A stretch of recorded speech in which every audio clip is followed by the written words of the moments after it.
Bonjour, on se retrouve pour un nouvel épisode et aujourd'hui on va parler création d'entreprise. Concrétise enfin tes idées. Mon invité du jour est Léa et je vous dis à tout de suite avec Léa. Bonjour Léa, je suis contente de te recevoir sur ce podcast I Am the Boss. Salut Eva. Ravie de te voir ici. Une jeune boss du coup, tu t'es lancée récemment. Raconte-nous un petit Ouais. peu du coup qu'est-ce que tu fais et qui es-tu Léa? Eh bien, merci déjà de m'accueillir sur ton podcast. C'est chouette de passer de l'autre côté, pour le coup, du micro. Alors, moi, du coup, je suis formatrice et coach business. J'accompagne les personnes à créer leur boîte ou, on va dire, les futurs créateurs d'entreprise, ceux qui ont eu la petite étincelle, la petite idée et qui se disent, ah, et si jamais c'était pour moi. Mais j'accompagne aussi les gens qui se sont déjà lancés, en général, il y a moins de 2, 3 ans, mais qui pataugent parce qu'ils ont été beaucoup trop vite. Et mon job, c'est vraiment de les aiguiller, de les former, de les accompagner. Donc, super, on va pouvoir du coup parler de la création d'entreprise. C'est vrai que c'est toujours un challenge de se lancer. Et en général, quand tu te lances, après, tu es là, mais je regrette tellement pas de m'être lancée. C'est ce qu'on parlait un peu C'est en off. Du coup, exactement ça. comment tu as C'est- vécu ce changement radical du salariat à créer ta boîte, du coup, pour de vrai? Et ben, ça a été vraiment long, en fait, hein, comme la plupart des femmes que j'accompagne aujourd'hui. Il y a l'étincelle qui vient, en tout cas pour moi, c'était il y a des années. Depuis toujours, j'ai toujours aimé le secteur de l'entrepreneuriat. Je crois que depuis je sais pas, 13, 14 ans, je crée des boîtes, je crée plein de petits business models, je vais jusqu'à la création de l'identité visuelle du site.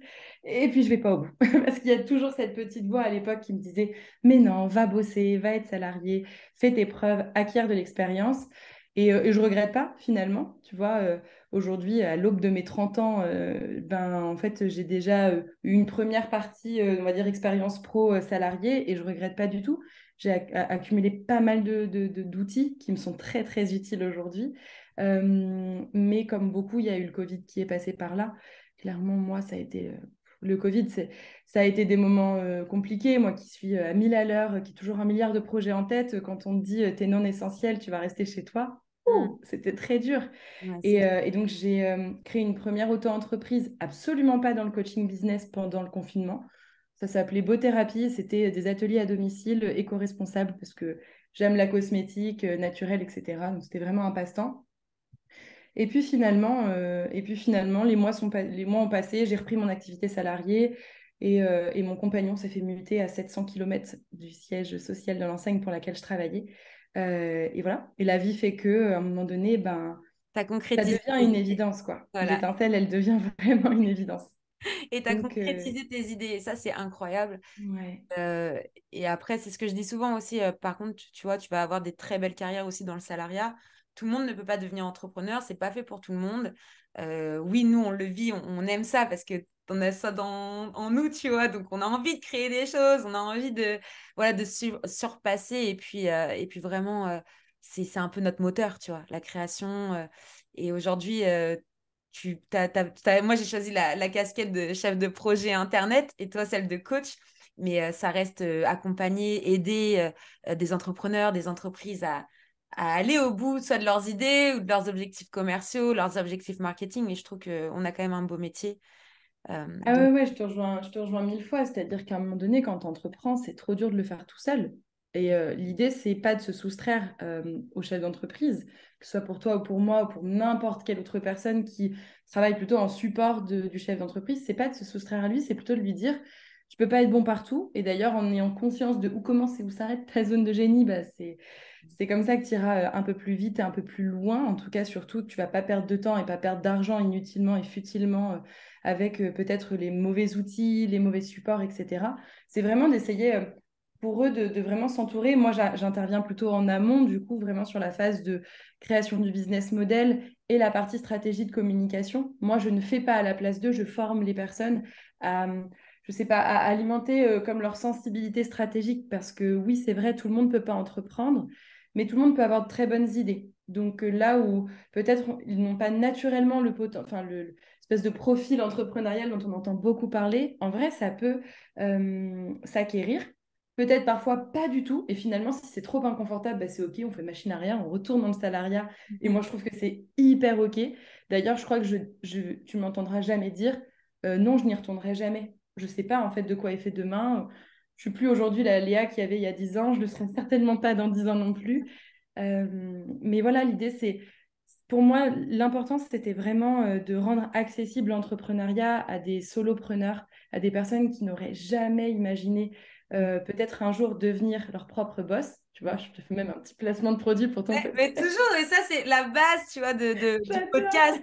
J'adore. Le podcast, pourquoi je l'ai créé, c'est que c'était vraiment dans l'idée de, OK, mais en fait, tu peux devenir ton boss, en fait. Ça sert à rien de me dire, mais ah, Exactement. ouais, t'as de la chance et tout. Non, c'est pas de la chance, mec. Moi, j'ai claqué la porte de plein de grosses boîtes dans lesquelles j'ai travaillé.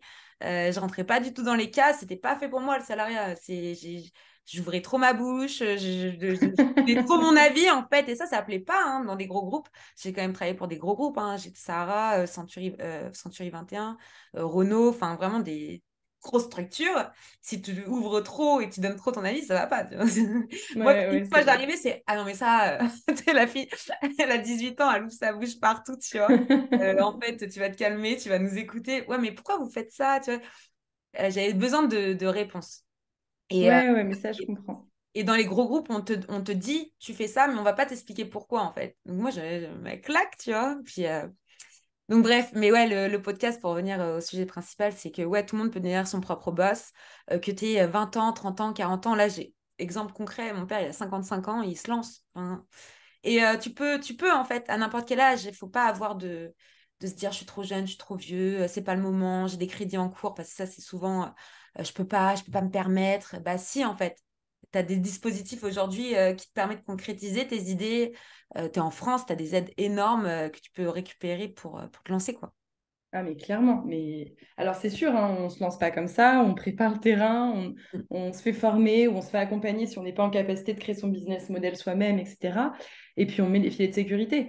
mm, Ça, c'est trop important. Et ce que tu dis, c'est hyper vrai. Mais franchement, on aura beau entendre, tu vois, moi, je ne vais pas faire de politique ici, parce que déjà, je suis absolument apolitique, mais dans l'idée, tu entends toujours, il y a trop de ci, il y a trop de ça, il y a trop... Non, clairement, je suis désolée, mais la France fait partie des pays dans lesquels ok, il y a beaucoup d'impôts, c'est sûr que c'est hyper chiant de travailler, tu as l'impression de payer vraiment une grosse partie de ce que tu vends en impôts, mais à côté de ça, bah, en fait, sans les subventions de départ, sans le maintien de ton pôle emploi pendant 2 ans, sans les subventions, les CCI et autres chambres des métiers qui peuvent t'accompagner aussi au départ, et ben, en fait, tu peux pas te lancer. C'est-à-dire que réellement, aujourd'hui, oui, l'entrepreneuriat, ça devient hyper accessible. Par contre, c'est comme si tu as 2 ans pour monter une boîte. Bah, ne crame pas en fait un seul mois inutilement. ouais. Tu prépares en amont vraiment ton business. Le jour où tu arrêtes ton activité salariée ou alors où tu décides de te mettre à ton compte, c'est pour y aller, quoi. Tu as déjà un plan Ah. d'action et tu procrastines pas, tu regardes pas Netflix pendant 3 mois dans ton canapé, quoi. Non, ça, je suis totalement d'accord. Et après, surtout, moi, je vois parce que bon, je suis quand même chef de projet, donc j'ai quand même énormément de freelance avec qui je travaille. Je fais beaucoup euh, de portage salarial ou on va dire Mm. d'externalisation quoi, des tâches, des missions de certains de mes clients. Et l'erreur principale que je retrouve chez beaucoup de juniors, j'appelle des juniors, c'est les micro-entreprises de moins de, allez, 1 an ou 2 ans, tu vois. Donc vraiment ceux qui se lancent en micro-entreprise, que ce soit des étudiants ou sortis d'études, voilà, ils se lancent en micro-entreprise, ils se lancent en freelance. Ils n'ont pas conscience en fait, parce que du coup ils ont l'ACRE, donc, pour ceux qui ne connaissent pas là, c'est réduction d'impôt pendant 3 ans. Donc, vous avez des paliers de pourcentage que vous allez redevoir donc, à l'URSSAF, qui est aujourd'hui anciennement le RSI. Donc, URSSAF, les charges sociales que vous devez payer à l'État. Donc, en fait, ils font des petits prix. Et puis, la deuxième année, ils se rendent compte que, ah, mais c'est bizarre, l'URSSAF, il me demande tant. Bah ouais, cocotte, en fait, là, tu es dans le moment où tu dois faire de la trésorerie, en fait, parce que tu as une défiscalisation. Donc, c'est pas le moment de faire des petits prix. C'est le moment de faire des prix corrects, de t'enrichir, de faire ta trésorerie, pour ensuite payer de plus en plus l'URSSAF. Et c'est pas Mm. 2 ans après que tu dis, au début, tu fais un logo à 50 euros. Je dis un exemple, mais j'en ai vu. Et les filles, je leur ai dit, mais c'est pas possible, tu peux pas faire un logo à 50 euros, en fait. Je sais pas, donne-moi 600 euros au moins. Fait quoi, 600 euros? Ben ouais, en fait. Je sais pas, regarde. Et là, je fais les calculs. Et là, à la fin de l'année, tu payes tant d'impôts. Et là, tu payes tant par mois ou par trimestre. Et du coup, ça te fait tant. Et tu mets combien d'heures? Bah, je sais pas, je vais mettre 6 heures. Ok, bah, ça te fait 2 euros par heure. Et là, les nanas, elles sont, ah, mais Eva, c'est incroyable. Bon. Et donc, les juniors ne se rendent pas compte, en fait, que les prix c'est super important et dès le début parce que une entreprise en général, elle dure moins de 3 ans. On voit énormément d'entreprises qui ferment au bout de 1 an, 2 ans, 3 ans. Pourquoi? Parce qu'ils savent pas mettre leur prix au bon moment quand ils se lancent. Et ça, c'est Ouais, après, il y a quand même une vraie difficulté, c'est Mm. quelle valeur je me donne. Et Aussi. moi, j'aborde beaucoup dans mes accompagnements, si tu veux, j'aborde beaucoup, bien sûr, la notion stratégique. Déjà, je n'arriverai jamais à m'en défaire. Je suis comme ça, mon cerveau fonctionne comme ça. J'ai un défaut qui fait que quand je rentre dans un magasin, mes yeux se posent absolument partout. Je vérifie la lisibilité du concept. Je regarde le logo avec les offres produits. Ça va trop vite, c'est limite parfois trop vite pour moi dans ma tête. Et c'est pour ça que j'ai mis aussi longtemps à me dire que je pouvais en faire quelque chose. Tu vois, je me sentais presque parfois un peu à part, Surhumaine. un peu folle, tu vois. Ouais, ouais, ouais, grave. Mais du coup, n'empêche que, du coup, même si j'ai cette sensibilité stratégique, j'ai une grosse, grosse sensibilité humaine. Et dans mes accompagnements, j'explique vraiment que quand tu crées ta boîte, il faut aussi que tu t'attendes à vivre les montagnes russes émotionnellement parlant. Ouais. Et la question de fixer ses prix, elle intervient dans mon parcours, mais elle intervient dans mon parcours genre hyper loin après avoir fait un gros travail de fond sur qui tu es, c'est quoi tes valeurs, ton pourquoi, tes motivations, pourquoi tu entreprends, qui tu es, en fait, de sorte à ce que tellement on pose les fondations du business model sur la personne qu'elle incarne au travers de son histoire, et bien derrière, l'expérience client, la communication, tout le reste, en fait, c'est naturel. C'est-à-dire que elle va devenir unique, mémorable. Il n'y aura pas besoin de rentrer dans une démarche commerciale à convaincre pieds et poings liés à son prospect qu'il faut absolument qu'elle passe par elle. Elle aura du coup pas besoin non plus de faire des petits prix Mm. parce qu'en en fait, elle a tellement donné d'énergie en amont à construire un business canon qu'au moment où on abordera les prix, ben, on aura déjà assez naturellement travaillé sur la question de la valeur qu'elle se donne. Mais ça fait partie des plus grosses difficultés, je suis d'accord avec toi, qu'ont les entrepreneurs, qu'ont les créateurs. Et moi, je rencontre aussi des personnes en séance de coaching, même après 5 ou 6 ans, qui, je ne sais pas comment ils ont fait pour durer autant de temps, mais ne gagnent pas assez leur vie. Ouais. Pas, en tout cas, pas par rapport à la qualité de ce qu'ils font. Il y en a aussi qui ont gardé la même tarification, qui était juste dès le départ, donc globalement, bah, voilà, ça leur permettait de Ouais. vivre, de payer leurs charges, de mettre un peu de trésor de côté. Mais en fait, j'estime qu'au bout de 4 ou 5 ans, tu n'as plus la même expertise. Donc là aussi, tes prix doivent évoluer. Exactement. Et d'où l'importance, parce que normalement, une grille des tarifs, c'est la réglementation. Tu es obligé d'avoir une grille des tarifs au moins annuellement. Après que tu la gardes pendant 10 ans, on s'en fout en fait, mais normalement, tu dois avoir une grille des tarifs, avoir des prix fixes. Après, tu peux faire des réductions à certains clients, etc. Mais de base, tu n'es pas censé faire un prix à la tête. Donc, de base, tu es quand même normalement censé avoir une grille des tarifs. Euh, Pourquoi je dis ça? C'est que même moi, parce que j'ai quand même fait 5 ans d'événementiel, grosso modo de 2015 à 2020. 2020, voilà, crise sanitaire, je me suis lancée dans le web. Donc, je me suis retrouvée avec plein de casquettes différentes, développeuse web, j'ai fait du SEO, j'ai fait du Google Ads, du community management, j'ai vraiment fait tous les métiers du digital. Et j'étais incapable de savoir vraiment combien ça coûtait, quels étaient mes prix. Et après, au fur et à mesure, bah, tu t'adaptes parce que tu te rends compte que ça, ce que tu as vendu, bah, c'était pas du tout le prix que tu aurais dû le vendre parce que tu as fait énormément de travail dessus et tu t'es rendu compte, bah, en fait, c'est pas une semaine qu'il te faut, mais peut-être 3 semaines. Et donc, ça va pas être le même tarif. Donc après, tu peux t'adapter au début. Et une fois que tu as l'expertise, réaugmenter un petit peu tes tarifs. Exactement. Gros Ou exemple, alors revoir ton process. Tu vois, si à un moment revoir. donné, tu sens aussi que tu as plafonné sur ta tarification, que tu commences vraiment à... C'est-à-dire, si tu es sur on va dire, t'es sur la base de ton marché, la moyenne de ton marché, si tu veux monter au-dessus, il faudra forcément que tu augmentes ton expérience client ou Ah, la qualité de tes produits. Mais juste, tu peux pas parce que ton produit, il est déjà nickel comme ça. ça. Et bien alors, dans ce cas, c'est ton process. Il faut aller réduire et automatiser un maximum de tâches là où tu peux le faire. Gagner du temps, peut-être imaginer d'autres supports.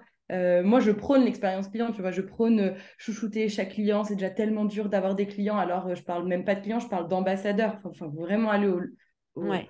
au step supérieur. Mais, et ça, non, habituellement, je dis plutôt que ça s'inclut dans de la personnalisation, le côté très sur mesure, l'accompagnement. Sauf que ça a un prix. Et malheureusement, on arrive aujourd'hui aussi, du coup, forcément, sur une explosion des créations d'entreprises qui font explosion de la concurrence. Et on va finir par tirer un peu la couverture de son côté en mode de... Donc, l'idée, c'est garder sa ligne de conduite, essayer en effet de faire... Essayer, en fait. J'allais dire, pour moi, entreprendre aujourd'hui, c'est pas faire tout et n'importe quoi, mais c'est essayer et analyser ce qui marche, analyser ce qui marche pas, se remettre en question. Et tu vois, c'est marrant, mais quelque part, ça fait que 6 mois que je suis à mon compte. Et en fait, moi-même, j'ai évolué de dingue en 6 mois et je considère que ton business, il évolue aussi. Donc, si tu le laisses figer, si toi, tu évolues en tant que personne, parce que ça t'ouvre les portes d'un monde que tu connaissais pas, ça t'apprend plein de choses sur toi-même, mais que ton business ne te suit pas, ben, il y a un moment donné, c'est comme dans un couple ou avec des potes, hein, tu vois, tu prends des chemins différents. Ouais, non, c'est Et, clair. euh, C'est et clair. c'est vraiment ça, ouais. Et c'est pour ça, faut pas avoir peur d'augmenter ses prix quand on sent que c'est le moment, quand on sent que ça y est, en fait, tu es capable de donner un service super quali, tu as fait ton expérience, ça y est, pour faire vraiment un exemple, hein, il y a 3 ans, je me lançais dans le community management, je n'y connaissais absolument rien. C'est juste que j'ai toujours un peu touché aux réseaux sociaux, donc je me suis dit, bon, on m'a demandé de le faire, c'est le Covid, voilà. Mes premiers mois, tiens-toi prête, hein, j'ai facturé 300 € par mois de Tout, community tout le management. CM d'un compte Insta ou d'un... Ah Exactement. ouais. Facebook, Instagram. Genre, je comptais même pas les posts. Moi, je postais à fond, tu vois. Genre, j'étais là en mode, ouais, je suis une community manager et tout trop fan. Et après, quand je me suis rendu compte des prix de mes concurrents, j'ai fait, ouais, ok, je comprends pourquoi j'ai eu plein de clients d'un coup, tu vois. Genre, je m'étais retrouvée genre à 15. Bah, Oui, mais après, au moins, ça t'a donné de quoi bah voilà, roder un peu oui, tes process, ton expérience, et ah, puis mon avoir des retours, des expérience. avis Google et qui vont bien Exactement. et vont remonter. C'est Exactement. comme ça d'ailleurs que ça fonctionne. En vrai, c'est hyper évolutif. Moi, je le vois, hein. La même chose que toi, et pour le coup, c'est pareil. Mes formations, là, actuellement, elles sont certifiées CPF et Calliope. Et bien, heureuses sont mes clientes qui ont pu bénéficier des tarifs actuels, mais clairement, il est prévu que... Alors, je me laisse vraiment d'ici la fin de l'année parce que j'ai tellement de projets sur le feu que j'ai pas envie de faire tout et n'importe quoi.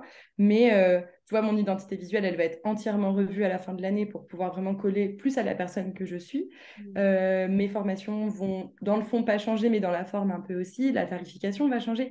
C'est hyper important. C'est De toute normal. façon, je trouve qu'il y a des fois, ça s'explique même pas. Tu as une sorte d'intuition qui fait que tu sens que tu es un peu en décalage avec ce que tu fais avec tes offres, avec tes prix, Ouais. avec même les clients que tu attires. Il y a un moment donné où il se passe un truc qui s'explique Ouais. pas. C'est Et ça. ben en fait, il faut l'écouter, cette intuition. Faut pas se dire non, ça doit être moi. Non, non, je vais accepter du coup Non. ce client un peu puant là que j'ai senti que ça allait pas trop le faire. Moi, une fois, hein, pas deux, c'est le tribunal de commerce, tu vois, pour un mauvais exemple. Et Ok. il faut savoir laisser aussi le client partir. C'est-à-dire que Ouais. ça a été le moment où tu l'as. S'il a un autre, pareil, chacun fait sa route en fait. Et ça, en bonne, tout se passe bien, hein. Il n'y a pas de, moi, tous mes clients, bon, à part celui-là avec qui je suis en tribunal en ce moment, mais tous mes clients, ça s'est toujours bien passé. Genre, j'ai toujours eu des trop bons avis. On m'a toujours recommandé. Enfin, je fais pas du tout de prospection. Moi, ça fait 8 ans que je travaille par le bouche à oreille, donc c'est mon gagne-pain. J'ai aucune, enfin, voilà. Mais pourquoi je t'ai dit ça? J'allais te dire un truc, je sais plus quoi. Ça m'en Parce revenu.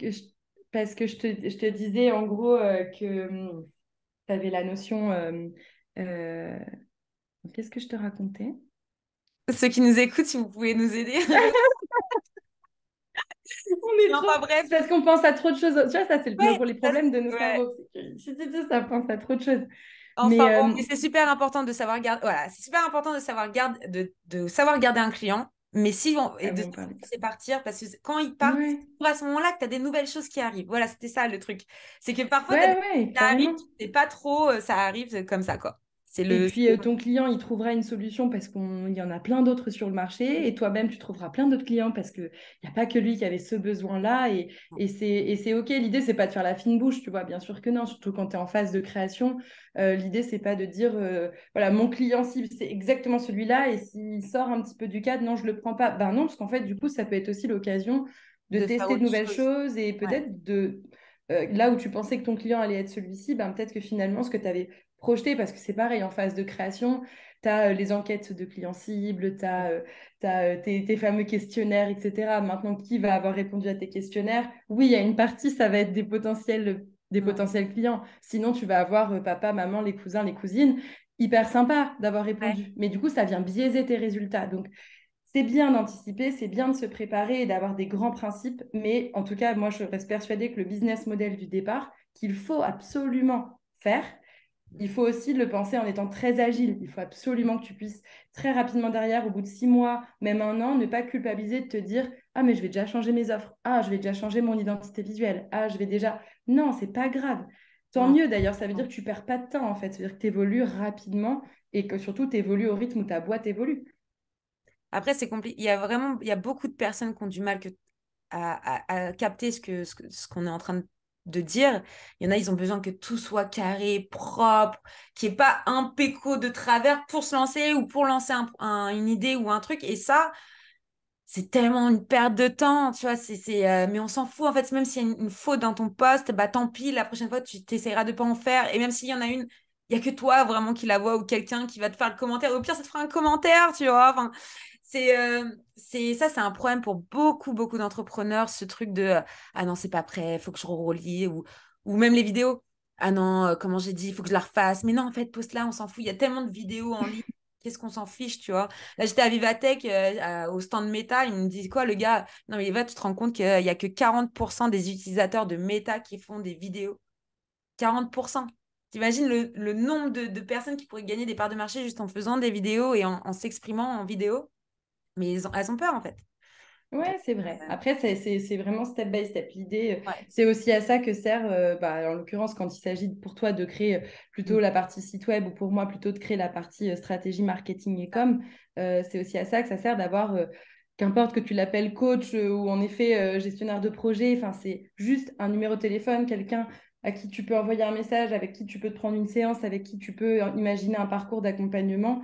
Ça fait vraiment du bien, juste de temps en temps, de pouvoir se dire là, je me sens bloquée, j'ai peur, d'où vient mon blocage et go, j'y vais. Ça sert vraiment à ça de se faire accompagner. Sinon, tu restes dans ta galère et tu n'avanceras pas. c'est clair. Moi, c'est le constat que j'avais fait. C'était vraiment ça en me disant, mais j'ai travaillé pendant un peu moins de 10 ans, du coup, au sein d'enseignes en franchise, etc. Donc, je maîtrisais vraiment toute la partie développement commercial, marketing de ces enseignes-là.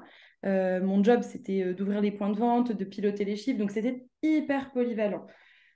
Et en même temps, je me disais, mais en fait, ces grosses enseignes-là. Alors moi, j'ai pas travaillé dans des grands groupes comme toi, donc pour le coup, j'ai plutôt eu l'opportunité d'être hyper polyvalente, qu'on ne vienne jamais vraiment me dire, c'est comme ça et pas autrement. D'ailleurs, je crois que c'est pour ça que j'ai jamais postulé dans des grands groupes, parce que je sais qu'il y aurait eu incompatibilité de caractère, je crois. Je te jure. Mais malgré tout, eh bien, même si ça restait des boîtes à échelle très humaine et j'ai passé des super moments au sein de ces boîtes-là, je me disais, mais eux, ils sont arrivés à un stade où aujourd'hui, ils ont les moyens de sous-traiter, ils ont les moyens d'embaucher, ils vont pouvoir prendre des bons salariés qui ont les bonnes compétences pour venir piloter la stratégie, le développement, etc. Et je voyais qu'avec la phase Covid, il y avait tellement de créateurs d'entreprises, je me disais, mais tous ces gens-là, ils vont se prendre un mur parce que s'ils ne sont pas formés, s'il n'y a personne pour les guider, eh bien, c'est dommage. Il y avait certainement des bonnes idées qui vont péricliter dans le temps parce qu'ils n'auront pas eu les bons outils et les bons codes à ce moment-là. Donc, c'est pour ça que je me suis dit, ben, plutôt que de continuer de donner mon énergie, mes idées, mes outils à des enseignes qui le méritent, mais j'estimé à ce moment-là qu'un un solopreneur ou un indépendant, qui soit auto-entrepreneur ou même en SASU, enfin, qu'importe, mais en tout cas, dans ses débuts, dans ses 3 premières années d'activité, méritait d'avoir les mêmes outils que ces grandes enseignes qui elles, aujourd'hui, cartonnent. Et d'ailleurs, les grosses enseignes aujourd'hui, et ça, c'est souvent quelque chose que je disais aux clientes quand j'étais sur place et que j'étais sur site et que je faisais des visites, tu vois, quand tu vas sur le salon de la franchise, aujourd'hui, tu oublies que derrière bah, moi, la dernière enseigne pour laquelle j'ai travaillé, qui s'appelle BAB Baraboté, aujourd'hui, elles ont 25 établissements. Et ben, tu pourrais dire 25 établissements, c'est une grosse enseigne nationale, ok. Mais en fait, il ne faut pas oublier que derrière, il y a eu un entrepreneur de base. Tu vois, il y Ouais, a 7 grave. ans en arrière, 7 ou 8 ans, je crois, la fondatrice, elle était esthéticienne et elle a monté son truc. Et en fait, moi, aujourd'hui, j'accompagne les personnes qui en sont à cette étape-là. Voilà, Et ouais. tant mieux si dans 5 ans, eh ben, eux aussi, ils ont envie de démultiplier le modèle. Et en plus, je pourrais encore les accompagner parce que pour le coup, ça faisait partie de mon dada. Mais tu vois, dans l'idée, je trouve ça exceptionnel. Vraiment, l'entrepreneuriat, c'est des opportunités et des Ouais. chemins de vie. Et il faut voir grand. Vraiment, enfin, il faut Ouais. pas se freiner, quoi, avec des blocages. Et aussi avec cette idée, oui, comme tu disais tout à l'heure, c'est pas parfait, j'y vais pas, mais qu'est-ce que vont dire les gens de moi, etc. Mais en fait, les gens ne le disent pas, mais les gens, quand ils vous regardent, ils vont critiquer par écrit, mais pas dans leur tête, c'est juste vous leur renvoyez le fait que vous êtes, waouh, vous avez osé le faire, quoi. Et donc, en fait, ils vous le diront jamais, mais vous êtes inspirant juste par le fait de vous être lancé et d'avoir tenté. C'est juste ça, en fait. Il y en a quand même qui le disent. Ils sont gentils, eux. Oui, c'est vrai. Mais malheureusement, il y en a quand même peu, ou en tout cas, peu qui l'écrivent. Oui. Moi, c'est des choses, par exemple, ouais, dans les personnes, là, depuis que je me suis lancée, dans les personnes des personnes, par exemple, de longue date, qui me connaissent de longue date, mais qui ne sont pas hyper proches de moi, c'est des personnes qui ne vont pas oser me dire, ah tiens, j'ai lu ça ou j'ai vu ça, en tout cas Ouais. pas me l'écrire. Par contre, je vais les croiser au détour d'un café ou je vais les croiser en ville et ils vont finir par me dire, c'est trop bien ce que tu fais, ah j'ai Ouais, adoré ça. mais c'est ça, Et t'es là exactement en mode, pareil. C'est là en mode, mais oh. pourquoi faut que tu Bah attendes? alors ça fait du bien, je vais Oui, pas mentir, ça fait du bien. Il vaut mieux que ce soit ça que rien du tout. Mais c'est quand clair. même, t'as envie Ouais. de dire, mais c'est cool. Je suis contente d'apporter la bonne vibe, éventuellement que tu aies appris des choses, que tu aies utilisé une partie des conseils pour ton business. Et c'est le but de ces contenus gratuits d'Instagram. Et du coup, c'est ce que je te disais aussi en off bientôt du podcast. Mais c'est important d'aider aussi et d'épauler les entrepreneurs autour de nous en leur disant ça, c'était trop bien, ça, c'était génial. Ah, j'ai adoré ce post ou j'ai adoré cette vidéo ou cet épisode de podcast parce que j'ai appris plein de choses. Ouais. Et c'est des petits moteurs qui coûtent rien, mais qui peuvent vraiment permettre aux personnes de débloquer ces fameux blocages. Je ne sais pas si vous avez une nana entrepreneuse autour de vous qui se tente à la vidéo, à la fameuse vidéo dont je parlais tout à l'heure. Et si c'est sa première et qu'elle n'est pas parfaite, mais juste que vous trouvez la démarche canon, ben, faut lui dire. Ouais. Faut Ah. vraiment lui dire. Oser dire les choses, quoi. Et on va rester sur ce mot de la fin de cet épisode. Je vais mettre toutes les informations de ta formation, de ton business en ligne. Léa, si vous voulez la contacter, n'hésitez pas, hein. Ça sera dans N'hésitez les pas. ressources de l'épisode. En tout cas, super cet échange super riche. Riche en... Je pense que les gens qui veulent se lancer et concrétiser leurs idées, s'ils ont écouté cet épisode, et je pense, vous pouvez le dire en commentaire, du coup, exprimez-vous. Ah oui, là, exprimez-vous, autant sur Mettez les 5 côtés étoiles sur négatifs Apple que... Podcast, Oui, par contre, il me faut juste vidéo des étoiles. YouTube, commentaire sur la vidéo YouTube, s'il vous plaît, donnez de la force. Et ouais, non, carrément trop bien. Et ouais, j'espère que ça vous a plu, j'espère que ça t'a plu aussi, Léa. C'était Et très puis, chouette. et puis on se dit à bientôt à tout le monde. Merci De Eva, à belles très vite. aventures.